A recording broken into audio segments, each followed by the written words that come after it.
Hey guys, welcome to this week's podcast episode. And today I've got a fantastic guest for you today, Coach Jason Ambeau from Louisiana. And he is going to talk to us all about building high performing teams, operating systems, resilience, overcoming business obstacles, and the value of business coaching. He's got a lot of experience, and I'm happy to have him on the show for the audience. So, Jason, welcome. Thank you, Chris. Good to be here with you this morning. Yeah, I know, I always love people's origin stories. So start with your what you do and how you got there and how the Yeah. audience can benefit. I love to tell the story that I started my career selling dirt. And it's kind of funny. I think I was around six, and I had this idea. Me and my buddy were going to dig a hole from my backyard under our house, under the road, under his house across the street to his backyard so we could go back and forth and play. And we got digging. I think we got about 5 feet deep, deeper than we were tall. Pretty nice effort. But we had this logistic problem. We had all this dirt. And I came up with the bright idea. Let's put the dirt in tiny paper bags and drag it around the neighborhood in my wagon and try to sell all the dirt. So we tried for all afternoon. We didn't even get the courtesy quarter, like here, kid, good try, nothing.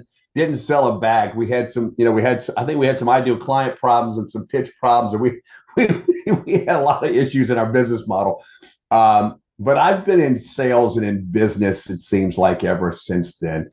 And I started my career very early as a leader in the retail space, then became vice president of some local retail operations and had some massive expansions. Took a couple of companies from the 1 to 2 million space to 3 and 4 in like 18 months.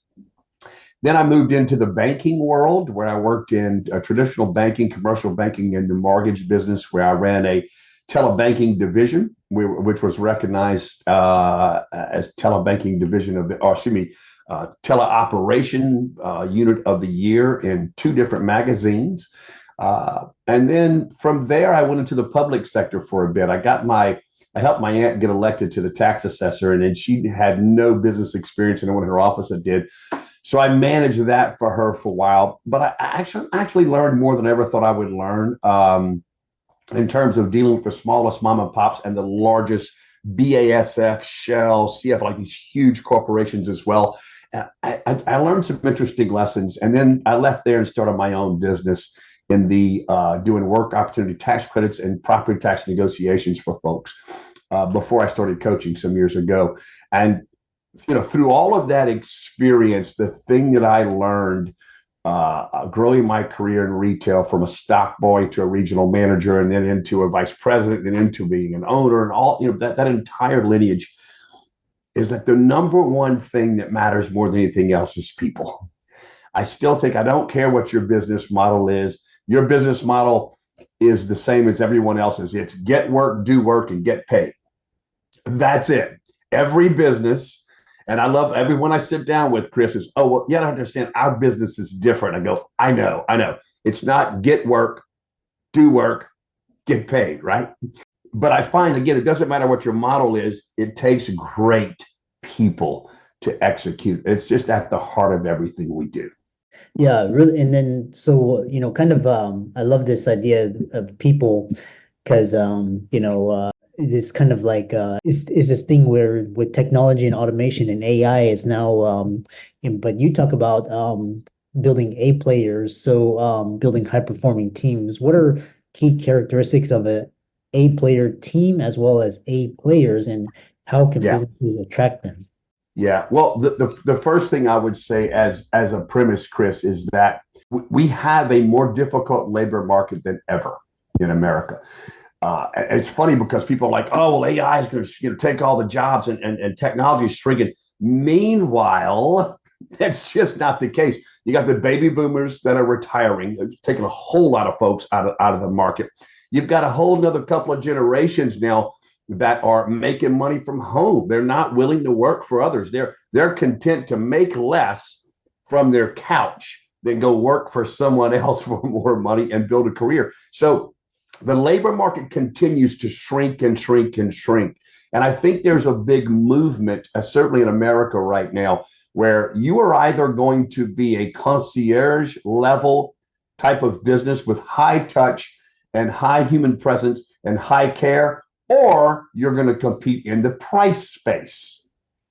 So Costco and Sam's and Walmart and McDonald's is now opening up stores with no humans, just machines making stuff, right? So you're either going to be in this super, super cheap, save a penny here and a penny there type of business, or you're going to offer exceptional service, exceptional quality of product. You have to be special going forward. The middle ground is going to, I think, disappear to a great extent. That means you need amazing people to deliver stuff, to fulfill, no matter how else you slice it and dice it with AI and everything else.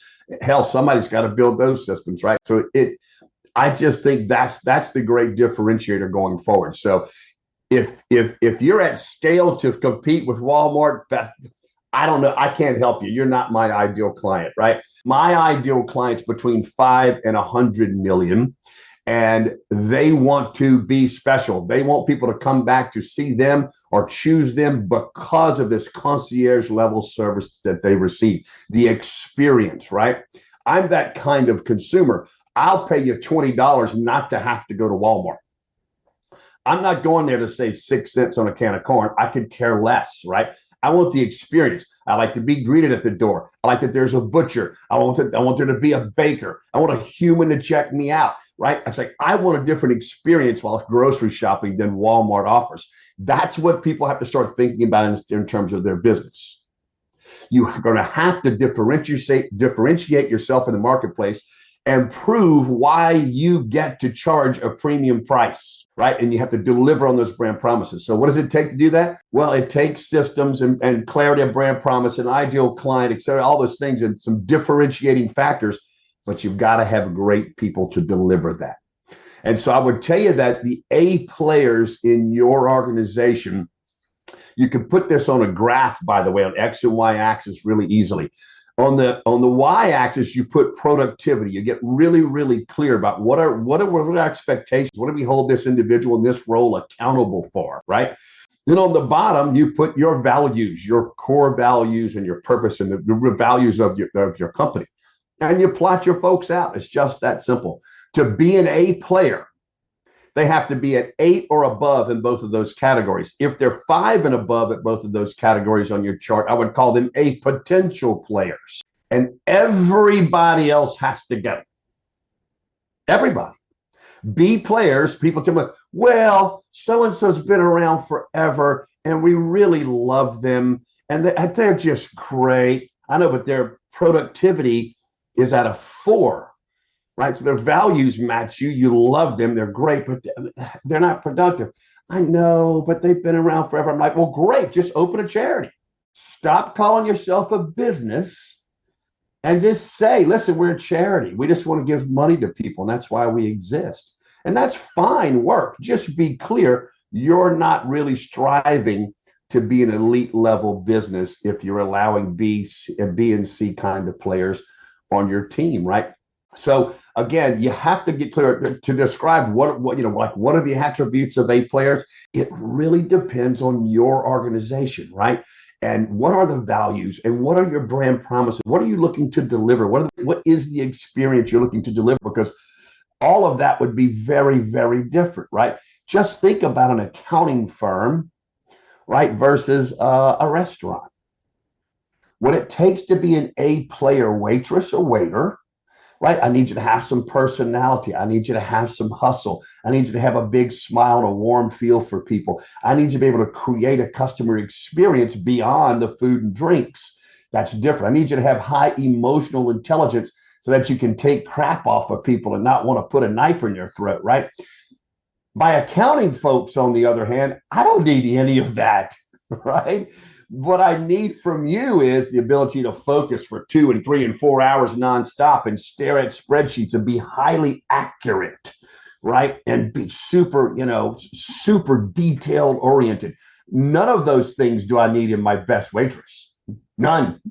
right? I just need her to smile and be wonderful and know how to hustle when when we're in the weeds. And right, I don't need any of that from my accounting firm, folks. I need a completely different list. So for your business, you need to get really, really clear about the individual roles that are in your organization and what are the expectations? What are the values you look for? What are the things that you need from that position?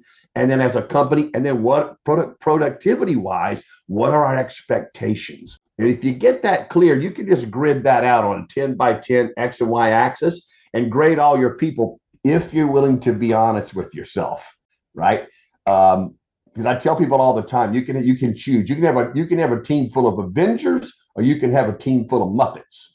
And I know a lot of people have a team full of Muppets, and they're wonderful. They're fun, they're funny, they're huggable, they're fuzzy, they're great fun to be around. But my team of Avengers is going to kick your Muppets ass every time. And in business, we're here for some clear purposes, right? Fulfill our purpose as a business and to make some money. And it can be rough. I want Avengers on my team, not a team full of Muppets. Yeah, and really interesting response because I love how you describe this idea where the middle is getting carved out, and it really reminds me of like the dichotomy in the US today. There's like the rich and there's the poor, and the people in between are either getting spread out. And here's my question. So, we have A players, right? But for example, in these existing industries that are legacy industries, but they're dying. So, for example, healthcare, education, I could finance all these things, and you've got A players, you've got doctors, you got lawyers, you got business professionals, and they go into these industries. They're A players, and they're like they want to make a difference, and they're like, yeah, this industry's horrible, it's dying. I could go out and start my own company. I can do more than. So how do you reconcile that with dying industries and A players?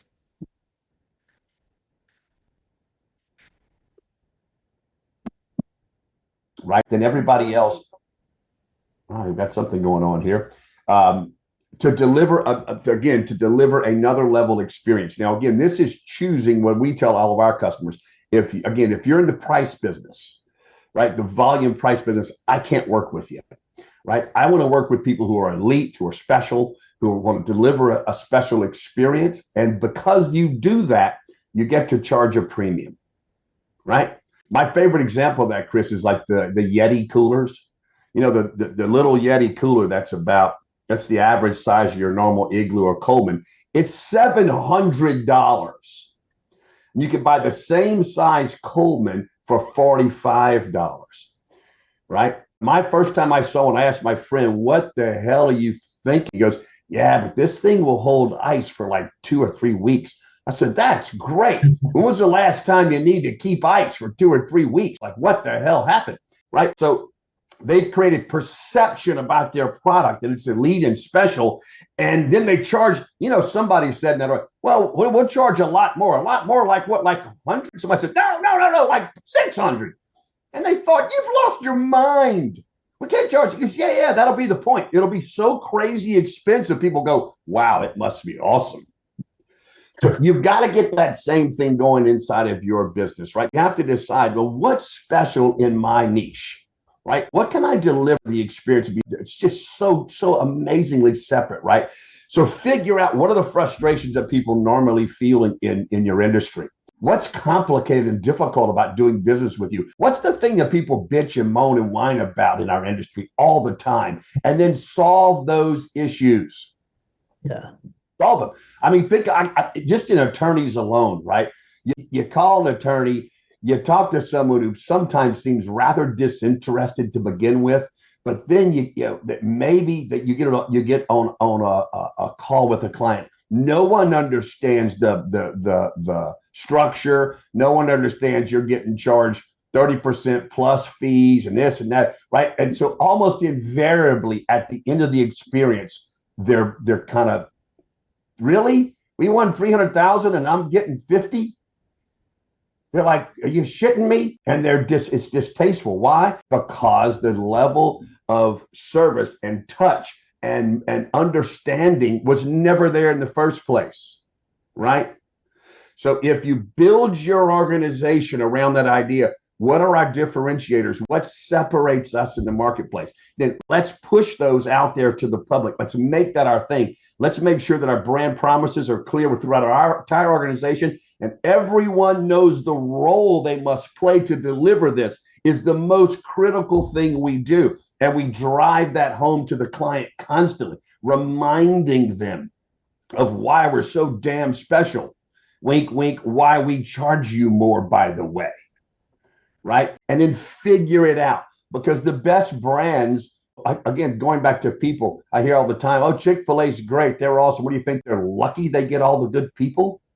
What do you think? Costco is just so darn, well, goodness gracious, we found all the best people. It's not by happenstance that everybody smiles and is happy and is cheerful and has a good time working there, and your experience is amazing. They've designed it that way. They insist, listen, you come to work here, you're going to be happy, and people are going to think so. And if you're not, you better fool them real well. That's the way we operate, and it's non-negotiable. If you got an attitude, you're not happy, you're not having a good time, you're out. Doesn't matter, right? So their values, how they treat customers, and how they differentiate themselves in the marketplace is more important than everything else to them. Like, we can teach you how to cook a chicken breast. I'm not worried about that. I don't need you to come in with experience there. I need all these other things first, right? So the first part of that is find those people to match what you were talking about, which is, this is how we're going to differentiate ourselves. This is how we're going to put it out in the marketplace. This is how we're going to deliver on that. And because of that, we'll get to charge a premium price, because we're going to look for a premium customer, and we're delivering a premium experience. And you have to figure out what those are in your market. Yeah, I know we have around 5, 6 minutes left, and because I really am interested in this, because I walk around, because you mentioned like McDonald's, and they're automating, and it's gonna be really, and now they've got like self-driving vehicles, and so you take away, and then you go into these kind of mediocre places, and you see employees, and they're there for the paycheck, obviously, and they're on their cell phone. They don't really care. You ask them a question, they kind of evade. You're like, why are you bothering me? I'm at work. Yeah. And they just kind of like, just basically useless. But what happens to these people? Because now you got these A players, and then you've got then you have everybody else. So what happens to them? And now you've got AI taking over them. What is it going to be? Unemployment, or what's going to happen? Fortunately, thank goodness, I don't have to figure that one out. That's not my role on the planet. And I don't mean to say that and like throw them away, because I don't feel that way at all. I am definitely feel as myself as a participant on the planet for the good of us all.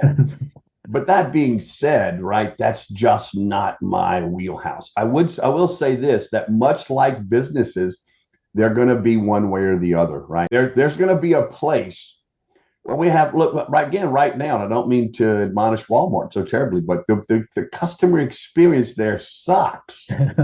It's awful. The people that are there are miserable if you run into one, right? They're like, you're a burden that you're even in the damn store to get in between them or whatever in the hell they have to do. I went recently, I went back in the deli, a girl's making sandwiches, and she is eating a sandwich while she's making the sandwiches. Like, not getting a sandwich. I'm just not happening, right? So there's going to be a place for those folks, and there are some consumers that are going to choose, no, I'll spend $100 there and I'll save $9 every trip. I'm always going to go there. Good for them. There's going to be a place for that. There's going to be people always serving in the cheaper is better market. Good for them. Fantastic. I'm not interested. Now, as a consumer, nor as a coach, the people that I work with are determined to deliver something unique and special in the marketplace, again, so they can charge a premium. But again, you have to deliver. If you charge premium and deliver something less, God help you.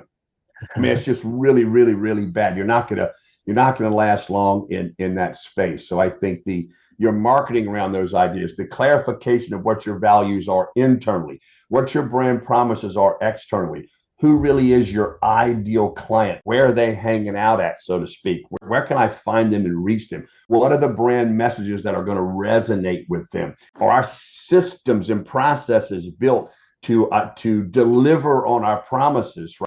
Do we have our organization set up where people understand their role and their critical role in delivering this specialized concierge type service? Do they know that's our number one target and make that our focus, right? Because there's a way to do those things. There's also a way to do those things that are not profitable, where you over deliver. So there's a real sweet spot in there. And that's one of the things we help folks do, is get clear about all those things we just talked about and then execute on them with an operating system.